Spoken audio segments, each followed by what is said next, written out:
Welcome to the Beyond Bound Coach and AD Professional Development Series, a weekly online professional development for athletic administrators and coaches. Join us as 6 former ADs now employed by Bound and with over 100 years of combined experience discuss topics important and beneficial to ADs and coaches. Join us on this journey of professional growth. We're here to help you take your coaching and athletic administration to the next level and beyond.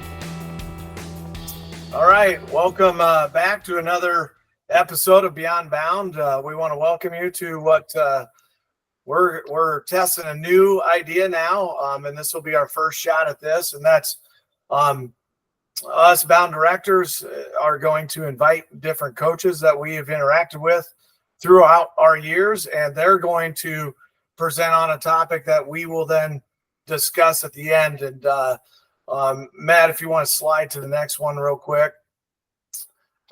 Just a reminder for all those that are new or don't remember what we're attempting to accomplish here. With Beyond Bound, we're trying to create a unique professional development opportunity for coaches and for ADs, a place where we can take our shared experiences and briefly discuss some of those topics. And instead of sitting through a 2-hour-long class or going to a clinic, this is something that can be very topical and can hit quick, and coaches and ADs can discuss and hopefully get a little bit better. So today I got the opportunity to bring on one of my former coaches, Matt Finn, who's the head football coach at Roland Story. He's the first person I thought of when we talked about doing this. And I'm going to let Matt share a little bit about himself, and then he's going to kind of go through a topic here for everybody. All right, go ahead, Matt. All right. Thanks for having me on. I'm excited to share some of my thoughts on kind of some foundational aspects of our program and my coaching philosophy as well. I've been teaching and coaching in rural Iowa for the past 15 years. It's always been a small town. I think a town of 5,000 is probably the largest that I've been in, and have had great experiences everywhere I've been, both as an assistant, as a head coach, as a high school English teacher, as a elementary and middle school tag teacher, as an ELP teacher. And I really enjoy working with kids and working with other coaches and parents as well. So, I talk to some of our assistants about this all the time, and there's plenty of people and days where like our work gets difficult and maybe there's some personality stuff going on, but I always go back to payday outside of the transformation that we get to make in young people's lives and in the people's lives that we work with.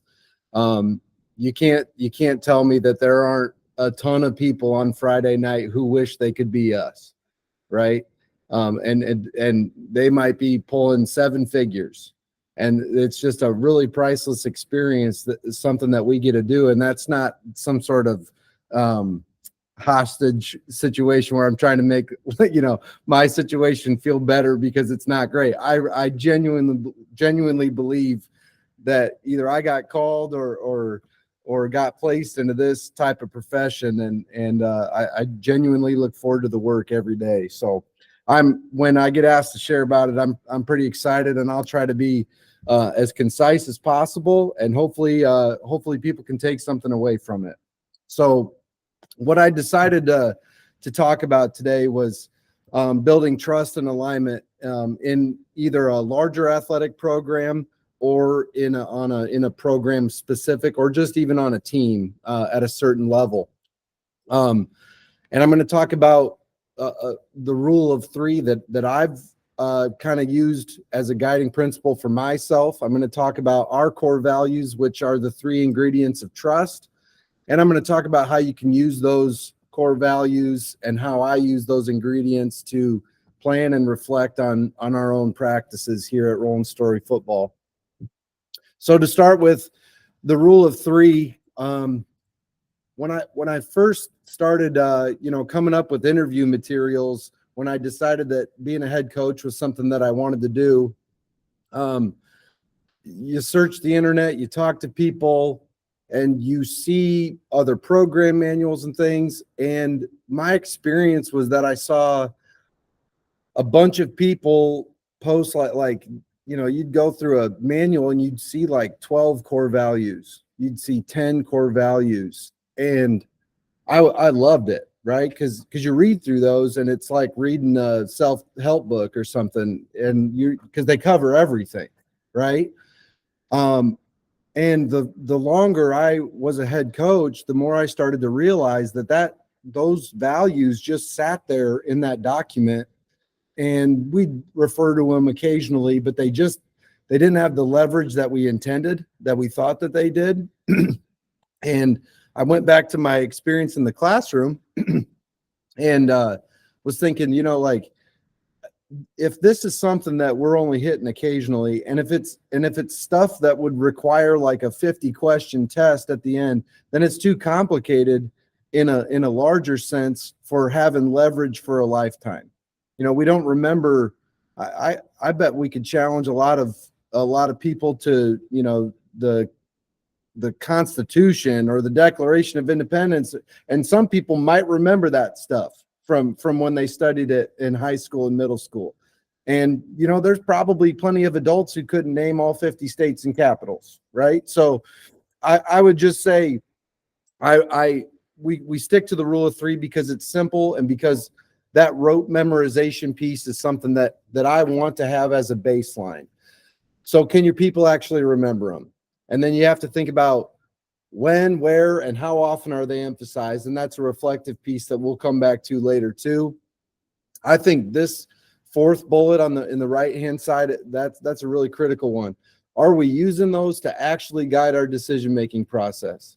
Can we go back to those things when we have big decisions to make? Like, are we grounded in a philosophy, or are we just like kind of trying to make that philosophy fit to like knee-jerk reactions later on? I think this is a critical one, and I'll talk a little bit more about this. Like, I don't know if we're still in Generation Y technically, but students, athletes, and even assistants, they want to know the whys behind things. And so I feel like that's something like a real reflective practice. It's hard to go back to 10 different things. You start getting all over the place. You go back to 3, or you can find a real solid 3 for yourself. In my opinion, you're going to know why you picked those and be able to talk about those. And then lastly, I would just I wonder if they have lifetime leverage. And I think most of the conversations we have in a larger scope should have some sort of leverage for our student athletes that last into their adulthood, trying to give them something they can remember, even if they get a little annoyed by it from time to time. Maybe if they think about it when they're 30, it might cause for some reflection for them too. So that lifetime leverage piece is really important. So when I don't know how it happened. I think when you have an idea for something like that, like if you meditate or you think about it long enough, eventually your brain will kind of like work out what it needed to work out. And I owe a lot, everything that I have is borrowed in some capacity. And most of what a program leader's job is, in my opinion, is to be a good curator of ideas. So you got to pull stuff, you got to capture it. You got to mull it over for a little bit, decide if it works for your reality, and then put into place what you feel like really fits your reality at that time. And I know this has been talked about by other leaders, business leaders, and things like that. And there's probably different ways to think about it. I happen to remember Brian Kite from Focus 3. Rest in peace to Tim Kite, who just passed away recently. He was integral in my formative years as a head coach. But they talked about the 3 ingredients of trust, and as like it hit me, there's obviously a ton of truth in it. And then I just like started to think about how each one of those phases was like all I ever focused on with our team. And I think in team sport, trust is it's a great way to think about things, because it helps. It doesn't mean you got to be buddies. It creates healthy relationship boundaries. But in that same experience, like we can work within those boundaries, within our professional roles and personal roles, and do a really good job of reaching people and setting a standard that keeps our whole team aligned. So I'll talk about these real quick and kind of like how they spill over into our program specifically. So the first ingredient is connection. And I would say the most baseline piece of that is communication and having open lines of communication. And I'm like, it's a non-negotiable in our program and during onboarding that everybody is actively able to send and receive messages, even if that's digitally. We use Remind currently. I think we're open to other possibilities there too. We use email as well. And it's really important that we're sending and receiving messages with clarity. So I do frequent check-ins. I mean, I'm always making sure my list is up to date. Parents and students and coaches all are receiving the communication that I'm getting, but that's a real baseline level. After that, we start to think about like taking an active interest in people's lives on the team. And that looks different for different people. But we talk with our leadership group about that with our older kids is like, you'll never know how important you just saying like, that's a really good set or just like making an authentic observation about what you like about what someone was doing, or asking like, hey, how are your finals? You know, and taking a little more interest in their life outside of the sport and what that can do for establishing quality connection between people. So we talk about money in the bank too with our leadership group and making deposits. And we know we're going to face adversity sometimes, and some people are going to get upset about things. And the more that we can build relationships with people and put money in their bank and show them that we care about them and have an active interest, that when times get tough, they're going to know that we care about them. And so it gives us leverage to like push on towards our goals too in those moments. Character, and I should go back to connection real quick. When you think about this in your everyday life, these are your best friends. These are your family members. These are people that you trust and would have some deep conversations with. And that doesn't have to be all of your teammates or all of your coaches, but you gotta find appropriate connections there. So the character piece, nothing too crazy here. You've probably thought about this plenty, but it's that experience over time. Is it consistent? And what I would say about that is it's going to be consistent over time. Like people are going to experience who you are and what you're about, whether you're saying that, it doesn't really matter. They're going to watch what you do. They're going to hear things about you, that reputation piece. So is that consistent? Does that line up with what you're saying? And I think that's a good message for our kids too. I would say this is the kind of thing where like you might have a neighbor that you don't invite over for the big game. You don't do a bunch of cookouts with, but you watch them. You have respect for how they've raised their family. They keep their yard nice. So you're like, okay, they're about that.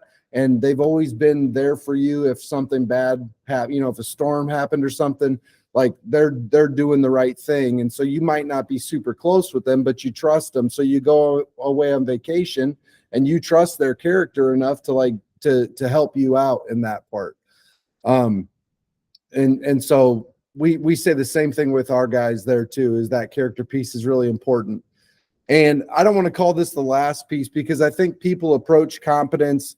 It's context dependent, right? We need different things from different people in our lives. But I always liken this when I'm talking to the parents and the players in our program, right?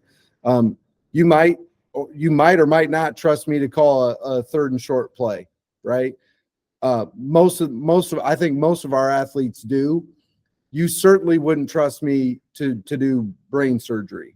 You wouldn't trust me to do your taxes and file that off. That's not my area of expertise. All right. But we're still trying to push our athletes into, like your knowledge and skill in the sport.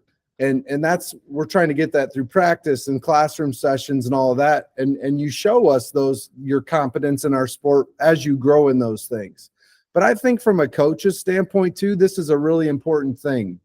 because, you know, gone are the days, and you've seen this happen, where a coach can go win at one school, and then for one reason or another, they leave that school and go somewhere else and they struggle. And there are other factors that go into this, but, you know, when they're in that interview room, district titles, winning seasons, all that type of stuff, that matters. And then about 2 months from then, all that credibility can be lost if they're not showing competence in their new environment. So that really changes and things like that. Players need to feel that you're competent, and you get to make those, you get those opportunities in clutch moments, right? Did you make a good decision here? Do the parents and players trust that you're leading the program with competence? And I think that requires a lot of reflection too. We can't just demand that our players trust us. We got to ask for it probably initially when we don't have a lot of a strong relationship with people, especially early in a job. But we've got to show that and develop that over time too, and gain people's trust that way. We can't just demand it. It doesn't work that way. So in the long run, then, we got to go back to our core principles. And again, this is why it's easy to just have three. When we're planning an off season, how are we emphasizing those core values? In what ways does our off season work or our preseason work like really tie into those? Do we talk about them in team meetings, in our one-on-one meetings, pre and post season? Do we have questions that lead back to those things? Are we talking about those things in our pre and post game huddles? Is it all about the wins and loss, or not making that play, or doing this, or are we talking about the bigger picture? And then I think as far as leaders go, we need to reflect on our own performance as it relates to the core values that we've set. You know, you can win and win and win, but if you have all these fractured relationships at the end of it, how good was that run that you were on? And so just a few key takeaways or things to remember here. You know, I would recommend, especially for new coaches, you know, as you start to find what matters to you, and you start to maybe separate a little bit from your mentors, and you find what's real and authentic for you, I would keep it simple. The rule of three is something that has worked for me. I think that's a pretty arbitrary number, but I can remember three things. What matters most to you, and can you consistently explain those things to your assistants and your players? And you need to do that without a note card. So it's got to be on your heart. The ingredients of trust has really worked for us as far as something that we can keep coming back to in a bunch of different contexts: connection, character, and competence. Remember, we trust people for different things. When you get a high level of all three of those things, that's where the best type of trust is made.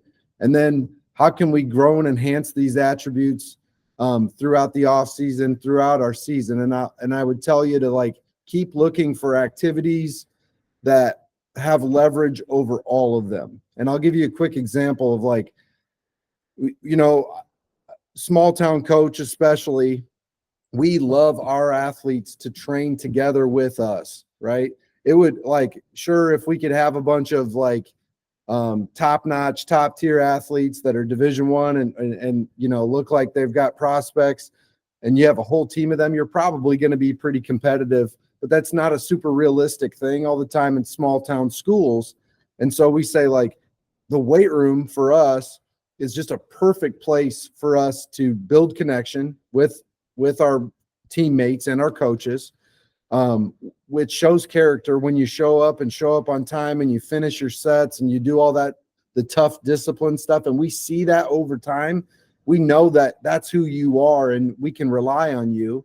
And then as you grow in strength and speed, you're developing that competence too. So when you take one of those things away, when you go work with a private trainer, we lose one of those pieces. It's still valuable work when you go work with a private trainer. It's not like it's like a bad thing, but it could be better, right? And so it helps us lead to those discussions too. And so again, with that planning and reflection thing, we can look at all of our activities through those scope and say what levels do we have of each one of these things. And then I think we constantly have to be reflecting on like, how good of a job am I doing?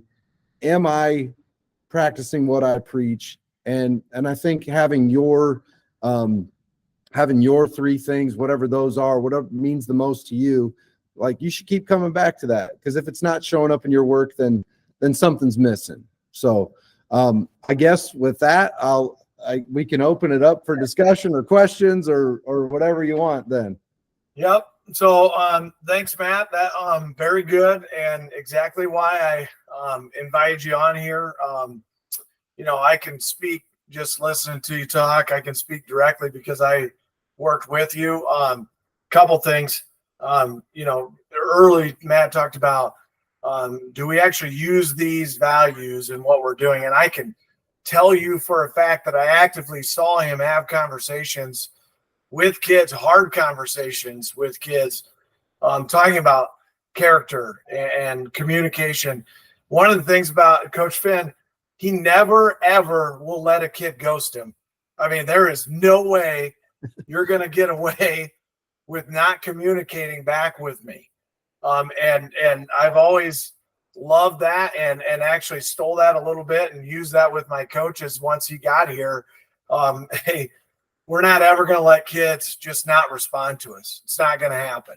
And so I actively saw those things. I think a couple things I want to point out as well, and then I'll kind of call on you guys and you can follow up. But Matt, Coach Finn's a guy that reads a lot. Probably reads more than the average person. He watches a lot of video. I mean, Matt, who are you on with yesterday on the East Coast? You're on some podcast on the East Coast. No, it was a discussion with Chris Haddad and Victory. It's a football coaches group that we talk with. Sure. So he's constantly searching for these new things. And I think Coach Finn would tell you, if he didn't have these three core values to come back to, that he might be all over the place, because he just loves to learn football, loves to teach football and those types of things. And without those core values, so essentially they create a bank to his river, right? So that just, it might curve this way, it might curve this way, but he's always got this bank. And I've seen that over the last 5 years.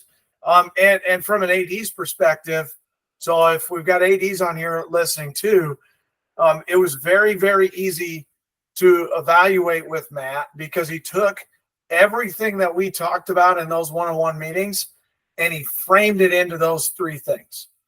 And so it's super helpful. Without those core values, people see they're getting criticized. With those core values, he was able to frame them and use that, let's get better, type of mentality. So, Mark, we're going to actually call on you first here. If you want to share any thoughts on what Coach Finn just shared. Yeah, this is awesome. Matt, can I ask you a question before just for my own curiosity? Maybe you talked about it before I got on here, but what other schools were you at besides Rolling Story? Yeah, so I started teaching at my alma mater, which is Vinton Shellsburg. That was a 1-year deal. I was at risk in second chance reading. I actually coached at West Delaware. Before I got out of college, I started there. So I was under Wink for 5 years before I went and took a head coaching job. And I really do owe a lot of my, I don't know, like call it the professional development bug, or like always wanting to get better. Like he taught me how to do that. And I'll never forget, there was one time where we were sitting in his office and I was like, there is no way we could have a better scheme than what we've got right now. And he stopped me. Like, I'd never seen him like upset. And he's like, don't ever say that again. And I'll never forget. And he wasn't like mean about it, but he always pushed us to get better, to keep getting better. And so I was at West Delaware. I coached. I took a head coaching job at East Buchanan. Great people at East Buchanan. I was not ready to be a head coach at that time. And I went back to kind of like Wink was like my Nick Saban of sorts. And I went back and was the head sophomore coach at West Delaware for a couple of years and reflected a lot on what went well and what didn't go well at East Buchanan. But I was driving down the road from Manchester there for a year, and I was like, that's not – I think you need to be in the school where you're at. I really do. And in that community, I think that's super important. Moved to Osage after a couple more years at West Delaware and was there for 5 really good years.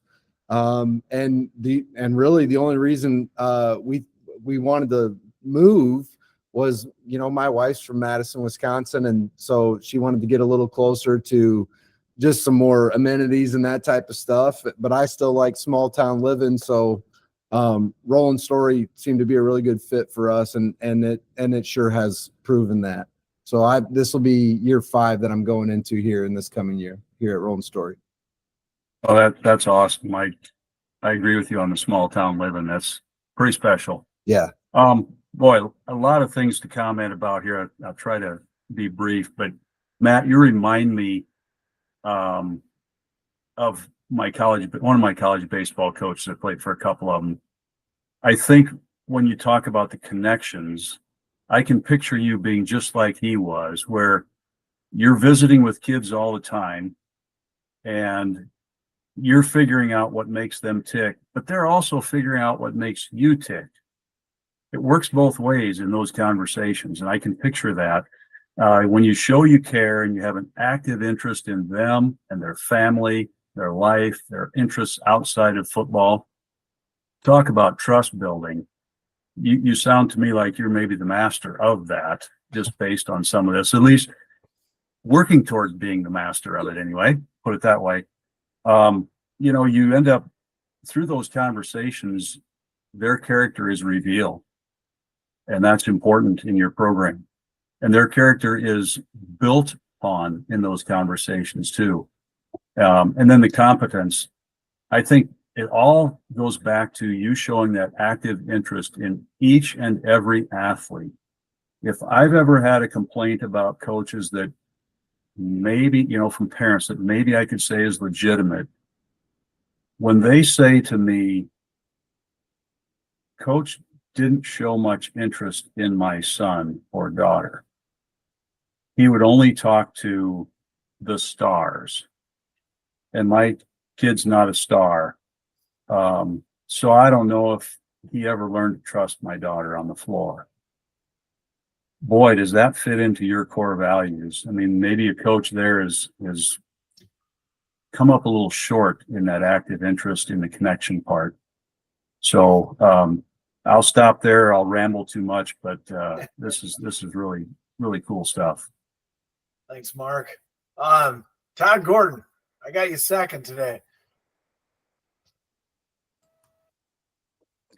Thanks, Matt, for being here. This was fantastic stuff, and I think something we all need to think about a lot. I'm drawn to 2 things. Number one, I think your comment of having lifetime leverage. I love that thought of that, and I think as coaches, as people that we work with, lead, whatever in whatever capacity that is, we have lifetime leverage, and we need to be thinking and very cognizant of that fact that what we're doing just does not leave when they're done with us for 4 years and we're done coaching them. And I think that's something to always keep in the front of our mind, not the back of our mind. Secondly, I love the competence piece and thinking about being who you are, because you're not going to be competent if you're trying to be somebody else. And you talked about the coaches who have success and go somewhere else and then may fail a little bit. Well, competence is being able to do that with your kids and in different settings. You got to let them be who they are too, and you have to find ways. We sometimes become so program driven. I got to get you in this box, and then a kid's just left out, and we aren't utilizing them. And great coaches can take those kids and know what they're good at and know who they are, and be able to find a way to get them within the program or within the scheme of what you're doing. And so that's so important that we just don't say, this is what we do and you got to adjust to it. That doesn't work this day and age at all. And even the coaches back in the 70s, I think, had to have some leeways in that too. Sure. And then personally, your personal competence, you've got to keep getting better, because sometimes you get one chance to prove that competence. Like you said, you've got to make those decisions time after time, but you only get the chance to make the first decision one time. And that can really stay with you. And so are you ready? Are you ready for that moment when you have to make that first decision? And that takes planning, and it takes a lot of preparation to get there, and just to keep growing and to be confident in what you're doing. Thanks for being here, and have a great summer, and I look forward to watching how the Norsemen do next fall. Good luck. Thanks, Todd. Thanks, Todd. Mr. Stecker, you are next, which means Jarvis, you're going to be batting cleanup. Oh, great. Good spot for Jarvis to be. Hey, Coach Finn, thanks for being on. This is really, really great stuff. I know now why Brian always speaks your praises whenever your name comes up or he talks about your program. So appreciate that. I have one quick comment, and then the one I want to talk a little more about. But in your ingredients of trust, the character area, coaches that are listening to this, or ADs that are listening to this, but young ones in particular, or old ones, because I've screwed this up plenty after 15 years of experience too. But when you talk about the experience being earned over time, and then follow that up with it's gained in drops, but lost in buckets. Never, ever forget that. And keep your cool when you got to keep your cool, because you might have spent 5 years trying to build a relationship with a core group of your community you're trying to work with, and you lose your cool one time and say the wrong thing, and all that work is gone. So it's an important lesson to learn and understand, and know what your triggers are, so that you don't start losing buckets of that trust in your character that you've been spending a lot of time working on. The thing I want to reflect on a little bit is in your planning, your reflection time. I love the line you have there about in your off season. Is it basically, I wrote down, is it core value based? Is the work you're doing in the off season to get better based on your core values, or is it based on trying to run, run your offense better, run your defense better, trying to find a new scheme, a new niche, a new nuance to your offense or your defense, or your special teams? And I would tell you, or I would argue that if your off season is based on X and O improvement only, you're putting a cap or a ceiling on success in your program, because then your program is always going to be based on how well they know the X's and O's, how well do they know the nuances and the tweaks you put into the system. And those are all fine and dandy and great until you run up against adversity or a tough situation, or a team that might know their X's and O's or be a little better at the X's and O's than you. And then it's going to come down to your core values and your things like your toughness and your grit and how you respond to adversity. And if your off-season planning isn't spent about how are we building relationships, building connections, building character, building trust with one another, so that we will lean on one another in those things, our X's and O's and our knowledge and competence there doesn't matter a whole lot. So I love the fact that for coaches out there, or for anybody out there, when you have reflection time and planning time, is it based around your core values first? If it's not, and it's only based on X's and O's, I really think you limit your ceiling, because you can only go so far on that. And the tough stuff, when you become really great in a lot of different facets, is when it's based on those core values instead. So I love the fact that you emphasize core value development in your off season. Thanks, Aaron. Scott, you're also managing the recording, so I'll let you wrap the whole thing up if you want. Goodness gracious. Well, Coach, thanks for being with us. And, trust is so important in what we do as leaders of any team, any athletic department, any organization. And trust is developed over time. And you mentioned that over and over again. And there's a great quote, and I might slaughter this a little bit, from Arthur Ashe, but he just says, trust has to be earned, and only should come after, a passage of time. I think that's the way it went. But so true. And listening to Todd and Aaron and Mark and Brian and you, Coach, I think about how important those connections that we make with kids are, because really at the heart of any meaningful relationship lies that genuine connection that you talked about. And that comes through that time that's invested in spending time with kids, spending time with coaches, spending time with parents. It's about listening. It's about being there, you know, and Todd talks about this all the time, being in the moment, being present, and showing that you truly do care, telling your kids, telling your community that you care about them. Building a strong connection requires us to invest that time. Just like we ask our kids to invest the time in the weight room in the summertime and learn our plays and get their nose and study in the classroom, we need to do the same thing. We've got to invest that time in investing in our kids. We have to spend that time investing in our coaches, and to really truly understand them, we have to spend that time and create that supportive environment where everybody feels valued. And we can't do that unless we truly do care about them and have that connection. And then, you know, you talked about character. And I believe that trust starts with that character, because they need to see that it's authentic and honest. And Coach, you said this, we got to be consistent. We got to be consistent what we say, and your core values go directly to that. And then we have to be consistent in our actions. So when we demonstrate, you know, like integrity, people know that they can rely on us. Their character is about doing the right thing, even when it's the tough thing to do. And how many times we get put in situations where, you know, the easy thing would just to be ignore it. But at the end of the day, if we go back to those core values, Coach, that you talked about, we need to stand by those principles. And when we do that, you know, that shows our character, but then it also develops that trust that we want with the people that we lead. And then, Coach, you talked about lastly that competence. And I really feel like competence is the combination of our skill, our knowledge, being reliable in those situations where it might be tough and we're facing adversity. But it's not just about having the ability to perform in those, you know, tough situations or through adversity. It's about how are we continuously getting better at what we do? How, you know, Coach, and your prime example of this, how do we improve and grow? And when others see that dedication, so, you know, Coach, and I would reiterate what Aaron said, Brian speaks so highly of you and how excited he was to get you in that program.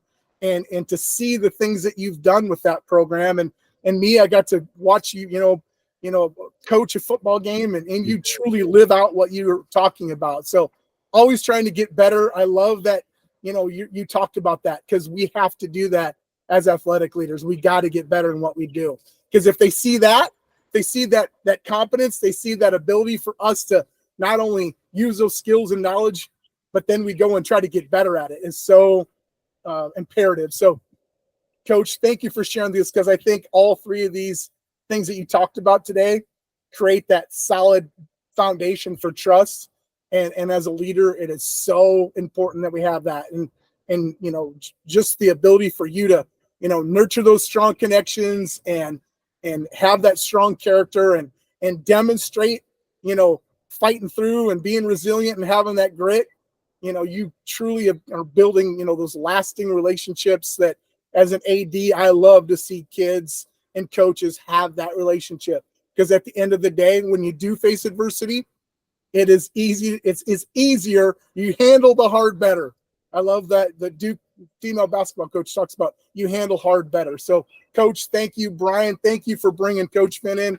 Absolutely awesome session today. Yeah, thank you guys for having me. And yeah, this has been a really cool thing to watch develop with, and I'm grateful for your programming here too that you're putting out. Thanks, Coach.